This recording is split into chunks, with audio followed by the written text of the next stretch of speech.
Presenting Superman. Up in the sky, look. It's a bird. It's a plane. It's Superman.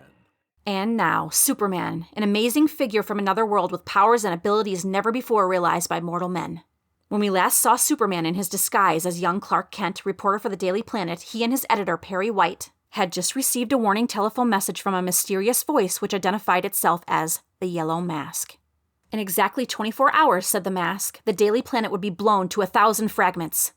Horror-stricken, Kent and his chief stared at each other in the humming office. Then, pandemonium! Sirens wailed in the streets. Police searched the building for bombs. Today, as our story opens, we find ourselves far from the doomed offices of the Daily Planet. Dr. Sven Dahlgren shows an unexpected visitor about his laboratory, explaining its wonders, and also explaining his latest invention. Listen. Please do not touch that window frame. So, it is not clean, perhaps? It looks clean. Oh, yes, quite clean, but it is wired. It carries a powerful electric charge. Most interesting. Are you also experimenting in electricity, Dr. Dahlgren? You have come to see my latest discovery, have you not, Professor Smith? Indeed. And so have others. You are not the first. Others would not only like to see it, but gain possession of it. No, I cannot believe it.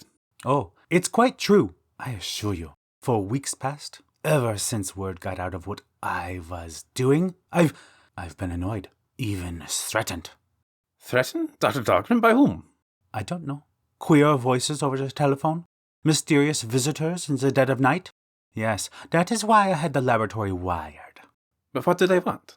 They want my invention. They realize that whoever owns it controls a practically unlimited power. Unlimited power? Is that true? Certainly, Professor Schmidt. Unlimited power for destruction. Which is why I am determined to keep the discovery a closely guarded secret. In the world today, my friend, there is destruction enough. Men are at one another's throats like dogs gone mad. No, I will never be a party to war and bloodshed. But come, I waste time. Into this room, Professor. Don't brush against the metalwork. There it is, on the table, Professor. That is the machine? So small? My latest development. Small, light, compact, but deadly. Now then, please stand exactly where you are and watch closely what happens to that glass on the edge of the table. Watch! It's amazing. The glass shattered. Now, watch that small steel ball. Why, it's gone.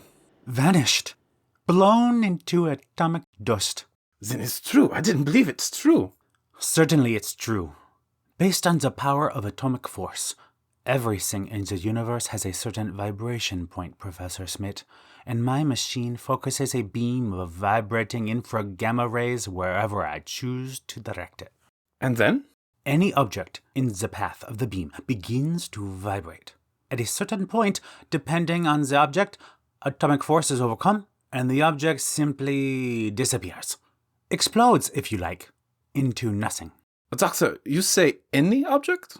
Any object whatsoever, at distances up to a mile. Unbelievable, my dear doctor. Let me be the first to congratulate you. Thank you. You have done me a great service, doctor. You have placed in my hands an instrument of destruction that will at last give me what I have been seeking. Absolute control of the world and every living thing in it. What? What do you mean? You have been horribly misled, Dr. Dahlgren. I am not Professor Smith of Hawthorne University. Mere men who work under me know me by quite another name. I am destined to become the supreme ruler of the universe with this deadly machine. Get out of my laboratory. Get out before I... You won't do anything, Doctor. Not if you value your life. This gun I hold in my hand is fully loaded. Take care. You're mad. Utterly mad. How far do you think you'll get with that machine? The police will... Beyond the reach of the police, I assure you. I have laid my plans with great care, Doctor. First, I shall destroy the building which houses one of your great newspapers, because a reporter on that paper foiled my plans in the West and succeeded in jailing 2 of my men. When that is done, I will go about the task of creating for myself the position I rightfully deserve. Emperor of the world. And now, I must go. Put that machine down! Put it down! I tell you! Michael, stop him! No living thing can stop me now. Goodbye, Doctor. Don't let him get away! Michael! Doctor? Go catch him, Michael. Catch him. What's the matter? You're pale. He got away with the atomic beam, Michael. Do you know what that means? That lunatic, he has, in his hands, the power of life and death. He is a walking symbol of death. Where is Clark Kent? Minute he gets back, send him in. Here I am, Mr. White. Oh, Kent. Kent, where have you been? Down in the cellar, helping the police. Turn up anything? Any sign of a bomb? Not a thing, Mr. White. We combed the building from top to bottom. Anything turn up here? No, not so far. What's the time? It's 4 o'clock. If that fellow really meant business, we've only got 2 hours to go. Call in your office, Mr. White. Oh, thanks, Lois. Oh, by the way, Kent, I don't think you know Miss Lane. Lois, this is Clark Kent. Oh, how do you do? Oh, how do you? You wait here till I get back, Kent. I won't be a minute. Ah, the boy wonder, huh? Why, Miss Lane, what do you mean? They tell me you talked yourself into a job, went out west, and came back with the biggest story of the month. All in less than a week. Well, I guess I was pretty lucky. I'll say you were lucky. Now you're the white-haired boy, eh? I'm afraid I don't quite understand. Got the old man hypnotized. He thinks you're Horace Greeley. I'm afraid I don't. Oh, don't act so dumb. All this nonsense about a time bomb in the cellar. What's the big idea? Miss Lane, I only wish I knew. You mean to tell me you didn't make it up out of your head? I certainly did not. I don't believe it. Well, now what's the matter? Listen, don't you hear something? Well, I hear the presses in the basement. No, outside. Pardon me a minute. Come to the window. Now, you don't hear anything? What do you think you hear? A plane. There's a plane out there, flying low. Well, I'll be Now look, Mr. Kent, this is a big town. You'll find quite a few planes flying around here all day and all night. If it bothers you, you'd better go back to the farm. No, really. I mean it. Yes, really. I mean it too. Tell the old man about your big discovery. Here he comes now. Well, anything new? Yes, your star reporter heard a plane. It was flying pretty low, Mr. White. Well, what of it? Oh, I got a job for you, Lois. Yeah? A good job? No, go out and interview a scientist. Human interest stuff. Who is he and where? Dr. Sven Dahlgren. Got his own laboratory out on Haven Avenue. Look the number up in the book. Who is he, Mr. White? What's on his mind? Leading American investigator in the field of atomic energy. Must we, Chief? Yeah, come on, get going, Lois, get going. This paper's always been tied in with science. We've been after Dahlgren for a long time, and now he comes to us. Why? Well, he said somebody stole a new machine he invented. I couldn't make much sense out of it, but he seemed pretty worried. Wanted me to rush his story into print. Well, what's the matter with the police? I suggested that, but he said he needed more than the police.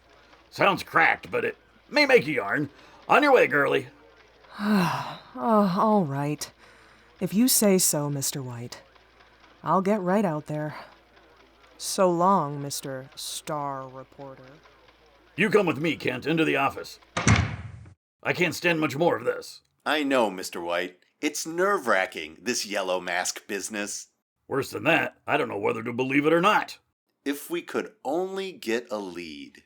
Ordinarily, I wouldn't give it a second thought. Just another crank. But I don't know, Kent. I swear I don't know. Well, what's the time now? 5 after 4? Don't keep thinking about the time, Mr. White. Confound it, what else can I think of? 2 hours more and we may get blown to glory. What do you think? About the yellow mask? Can he do what he says? Well, let's hope he can't, Mr. White. Yeah, but you're afraid he can. And the devil of it is, so am I.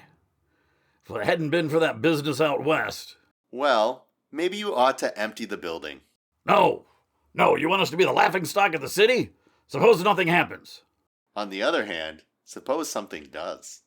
Well, they can't intimidate me. If the Yellow Mask means business, he'll find us right here at 6 o'clock. City room, White. Mr. White, this is Dr. Dahlgren speaking. Yes, Dr. Dahlgren. One of our best people's on the way to your laboratory right this minute. No. That is not why I called. I wanted to tell you. Yes? The man who stole my atomic beam machine mentioned a newspaper. He said... Yes, what did he say? Something about destroying a newspaper. What's that again? Listen, Doctor. Doctor? Hello? Hello, Dahlgren? Hello?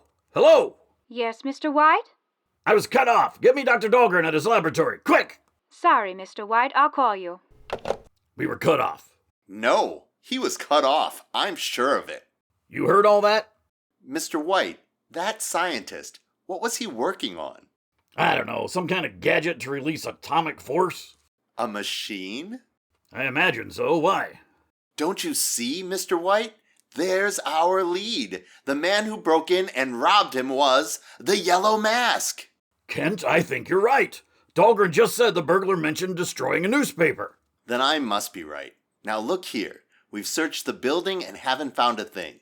No packages, no wires. If the Daily Planet is going to be blown up, it's got to be done outside. Maybe up above? That airplane! Airplane? It was flying too low for a transport. Mr. White, that airplane was spying out the lay of the land. And at 6 o'clock, with Dr. Dahlgren's machine, they'll come back again and... Hello, Dahlgren? I'm sorry, Mr. White. Dr. Dahlgren's telephone is out of order. Kent, did you hear that? Dahlgren's line is dead. Cut. That settles it, Chief. I'll be seeing you later. Kent, where are you going? After Miss Lane. Something's wrong at Dahlgren's. If it's the mask, well, there's not much time to stop him. So long. Hey, kid, what's your hurry? Yeah. Got another front page scoop, Kent? Oh, thank heaven. The locker room's empty. Quickly now. Out of these clothes. It's Superman's turn now. Oh, someone's coming. The window. Out. And up. Up. Not much time left. Got to find Miss Lane, find out what's happening at Dahlgren's, and stop the Yellow Mask. Higher we go. Higher. And faster. Faster. Faster. Deadly peril hangs over the offices of the Daily Planet. Already the Yellow Mask is in possession of a mighty and terrible weapon. Time is growing short. But Superman is on the way, powerful form streaking through the night sky. Red cape whistling in the wind. Can he arrive in time? And what new unforeseen danger is already creeping in on the laboratory of Dr. Dahlgren, with Lois Lane about to enter, all unknowing? Tune in next time and follow the story. Remember, be with us again for the next startling transcribed installment of Superman. Up in the sky, look! It's a bird! It's a plane. It's Superman! Superman is a copyrighted feature appearing in Action Comics magazine. The Fenton Village players thank you for listening to the WFVP radio broadcast series. This 7th episode of The Adventures of Superman, The Atomic Beam Machine, originally aired on February 26, 1940. Our recreation of that episode featured the voices of Nadja Tyrrell as the announcer, Daniel Reagan as the Yellow Mask, Stephen Sheldon as both Perry White and Michael, Seppi Yoon as Superman, and introducing Jason Leschevitz as Dr. Sven Dahlgren and Willow Treese as Lois Lane, with guest voices by Katie Honan and Katie Langau.